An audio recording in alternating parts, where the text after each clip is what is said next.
मैं Suman Sharma international Dogra society के कन्नै जुड़े दे सारे सदस्यें का धन्नवाद करनी आं ते उ'नेंगी सादर प्रणाम करनी आं। अज्ज मैं थुआढ़े अग्गे एक ऐसी प्रथा का बखान करना चाहनी आं जिसका तुसें नाम भी सुने दा है। इसका नाम है दहेज प्रथा, दाज दी प्रथा। लेकिन असें इस प्रथा गी नवा एक रूप दे दित्ता है ते नमें ढंग कन्नै पेश करी ओड़े दा। नहीं तो इसी दाज गी अस एक मुख का रूप समझदे कि धी भैन खाली नहीं देनी, एक मुख करना ते उसी मतलब थोड़ी थोड़ी चीज़ जेह्ड़ी हर एक होनी चाहिए। लेकिन जिसलै असें इसी मंग के रूप च करी दित्ता तो साढ़ियां धियां भैनां जेह्ड़ियां न ओह् दुखी रोन लगी पेइयां।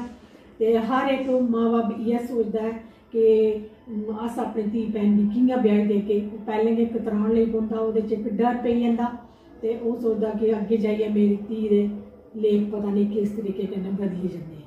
लेकिन इसका मेन कारण एह् है कि अस गै इसदे जिम्मेवार न।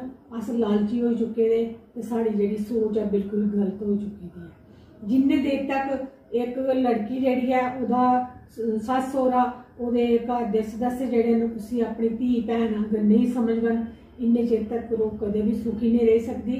और ओह्दे माँ बाप जेह्ड़े न हमेशा असें ओह्दे आस्सै गै ध्यान उं'दा रौह्ना, हमेशा दुखी रौंह्दे और इ'यै राग हमेशा लापदे रौंह्दे। जियां कि इस गाने च दस्से दा है, मापे दे कर हसदियां रेहियां, मापे दे कर हसदियां रेहियां, सोरे दे कर रोमन परदेसन दी, हाय परदेसन दियां।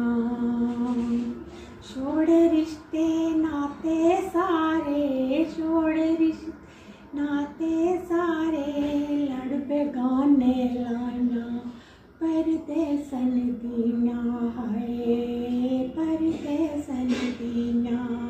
पेके दे कर लाडे पलियां, पेके दे कर लाडे पलियां, चंगियां बड़ियां उड़ीकां बरियां, चंगियां बड़ियां उड़ीकां बरियां। पायलट डॉक्टर कैप्टन बनियां, पायलट डॉक्टर कैप्टन बनियां, इसे करे दियां दियां परदेसन दियां, हाय परदेसन दियां।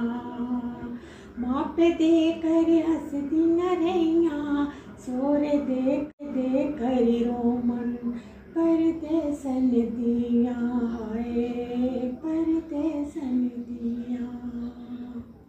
लेकिन मैं आखिर में ये आखं कि हर माँ बाप की अपना दिल नहीं तोड़ना, असें अपनी सोच गी बदलना, असें अपने विचार गी बदलना, मन साफ करना। अगर असें अपनी धी गी सुखी दिक्खना हो तो असें अपने विचारें गी बदलना पौग ते दहेज प्रथा दी जेह्ड़ी एह् सोच है ये अपने दिलै च घट्ट करनी पौग। मेरे नाल गै आखन, जय हिंद।